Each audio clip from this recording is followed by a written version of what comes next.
Donald Trump just did the unthinkable. He welcomed Vladimir Putin to U.S. soil with red carpets, luxury cars, and military flyovers like he was some kind of rock star. And after hours of so-called negotiations, what did we get? No ceasefire, no peace deal, nothing for Ukraine. This wasn't diplomacy. This was performance art, a show for the cameras where Trump boosts his own ego, Putin gets legitimacy, and Ukraine is completely left in the dark. Tonight, we're diving deep into this Alaska summit, why it was pure theater, what it means for the war in Ukraine, and why it's one of the clearest warnings yet about Trump's dangerous foreign policy instincts. Let's start with the optics. Putin arrives in Alaska, steps off the plane, and what does he get? The kind of reception you'd expect for a U.S. ally, not a war criminal wanted for atrocities. Red carpet rolled out at Joint Base Elmendorf-Richardson. Trump himself waiting, guiding Putin into the beast, the U.S. presidential limousine like an honored guest. Military aircraft flying overhead, crowds clapping. Trump applauded Vladimir Putin's arrival in Alaska. The red carpet here is both literal and metaphorical. For the Russian president, this is not just a return to America, but back into the international community, which has isolated him since the invasion of Ukraine. For President Trump, this could be the start of a diplomatic triumph, but he doesn't yet know if Mr. Putin will agree to stop the fighting in Ukraine. President Putin, will you stop killing civilians? He claims he can't hear the inconvenient questions. On his flight to Alaska, Donald Trump was clear about what he wants from this summit. But I want to see a ceasefire rapidly. I don't know if it's going to be today, but I'm not going to be happy if it's not today. Everyone said it can't be today, but I'm just saying I want the killing to stop. I'm in this to stop the killing. Making the long trek from Moscow, Vladimir Putin made a symbolic stop to honor Soviet and American pilots who fought together in World War II, but gave no clue as to what he might offer today. It is not every day that the US president gives his Russian counterpart a lift, but Donald Trump believes this is a special relationship, and riding in the limo together gives them some alone time before the meetings in which they'll be flanked by advisors. Mr. Putin, will you agree to a ceasefire? Under the optimistic slogan of pursuing peace, the negotiating teams posed for the cameras just before the talks began. Behind closed doors, they're now discussing the prospects for peace in Ukraine, very far away from the front line.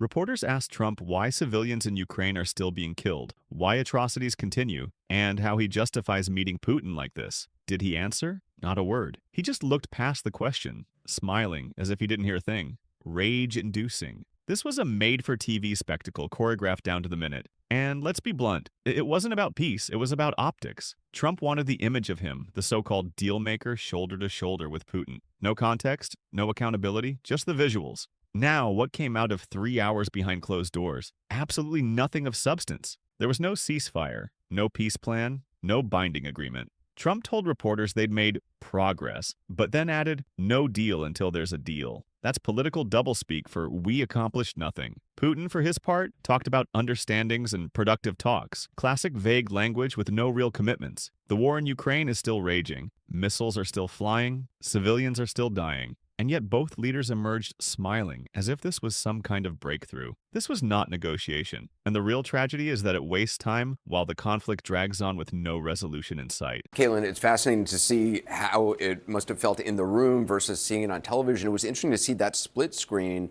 of President Trump sort of trying to say things that maybe a regular leader might, other leader might laugh at or smile at, and Vladimir Putin was just dead-eyed looking at him, not responding in any way. Ambassador Bolton, you've been obviously, you were in Helsinki, you were the national security advisor. What do you make of what you saw from the president? I think Trump did not lose, but Putin clearly won.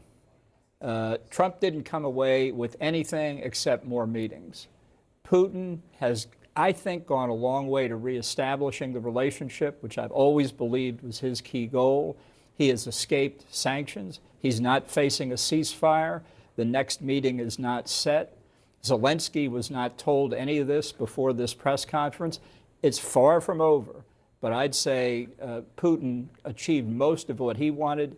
Trump achieved very little. And I will say one other thing. I thought Trump looked very tired up there. I mean, very tired. Not disappointed, tired.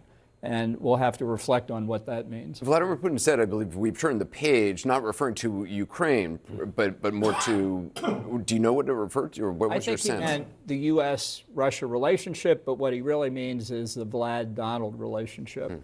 That's what makes this so extraordinary, though. He said we've turned the page back to cooperation. He mentioned he was hopeful there would be space cooperation between the United States and Russia. He mentioned maybe in the Arctic there would be cooperation. He said, yes, Ukraine deserves security guarantees, but we know what Putin believes, how he would secure Ukraine. He has a very difference of opinion. Here's the most damning part.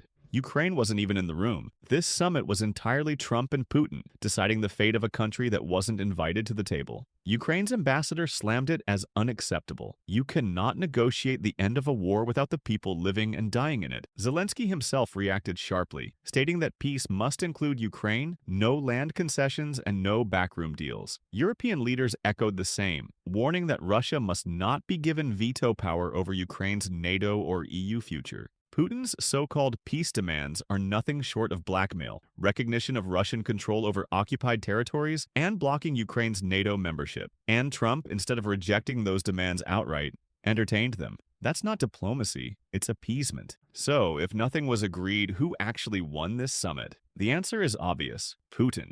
He walked away with legitimacy. He was treated like a respected statesman on U.S. soil, not an isolated dictator accused of war crimes. He got hours of international media coverage standing next to a former U.S. president. He got validation. And Trump? He got a photo op. Critics have already called this a self-owned summit. He staged the red carpet drama, but walked away with no deal and plenty of criticism. The only person who truly benefited was Putin. It's a repeat of Helsinki 2018 all over again. Trump praising Putin, undercutting U.S. allies, and walking away weaker on the global stage. But let's zoom out, because this isn't just about one summit. It's about the dangerous direction Trump is steering U.S. foreign policy. By sidelining Ukraine, by legitimizing Putin, by staging these summits with no substance, Trump is reshaping the rules of global diplomacy into reality TV. And in doing so, he's sending a message to authoritarian leaders everywhere. If you wait long enough, you'll get a handshake, a red carpet, and maybe even concessions. That weakens NATO, that undermines democracy, and it sends shivers down the spine of every country caught between aggression and survival. Had a very productive meeting. There were many, many points that we agreed on, most of them, I would say, a couple of big ones that we haven't quite gotten there, but we've made some headway. So there's no deal until there's a deal. I will call up NATO in a little while. I will call up the various people that I think are appropriate, and I'll, of course, call up President Zelensky and tell him about today's meeting. So just to put it very quickly, I'm going to start making a few phone calls and tell him what happened. But we had an extremely productive meeting, and many points were agreed to. There are just a very few that are left. Some are not that significant. One is probably the most significant, but we have a very good chance of getting there. We're going to stop really 5, 6, 7,000, thousands of people a week from being killed, and President Putin wants to see that as much as I do. So, again, Mr. President, I'd like to thank you very much, and we'll speak to you very soon and probably see you again very soon.